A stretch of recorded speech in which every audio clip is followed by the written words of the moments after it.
Nous sommes dans les Côtes d'Armor, pas très loin de Lannion, et aujourd'hui nous allons visiter un château. Château de Tonquédec, château médiéval, voilà, avec des douves, des mâchicoulis, des remparts. En avant pour la visite.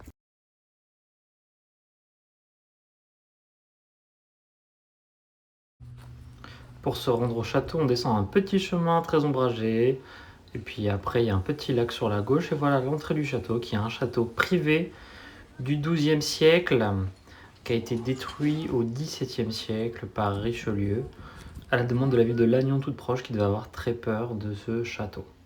Voilà, je fais Mumuse.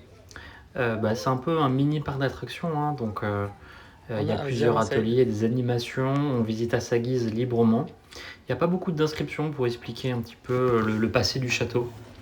Voilà, donc là je monte dans une des très belles tours et je vous laisse voir ces quelques images. Un pont-levis. Voilà.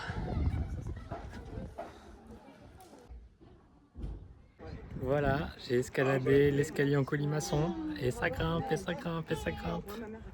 Je suis tout en haut du château. La vue est assez saisissante du toit du château, c'est quand même très haut, il y a plusieurs étages. On met ses lunettes. Ah ouais, on fait la visite. On visite le château. Ah ouais. Voilà un petit exemple d'animation qui est proposé. Nos enfants n'ont pas participé parce qu'ils sont trop jeunes, avec 5 ans le plus âgé. C'est rigolo, c'est des fléchettes, on se tire dessus. Bon, ça mange pas de pain, mais j'imagine qu'ils ont dû passer un bon moment. Et vous bougez plus.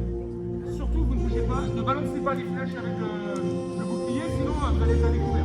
Okay, donc quand je dis armé, vous commencez à aller chercher votre bouclier. Et position. Ok. Armé. Tiens. Oui, oui. Oui. Joli.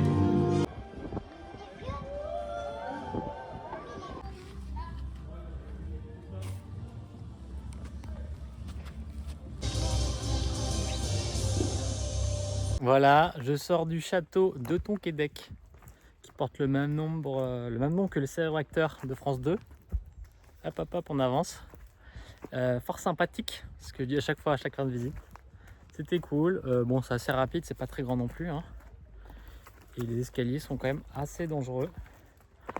Je vais mettre quelques photos du château, à quoi il ressemblait à l'époque médiévale, qui, selon la dame qui nous l'a fait visiter, c'est le deuxième plus grand château médiéval de Bretagne avec 11 tours.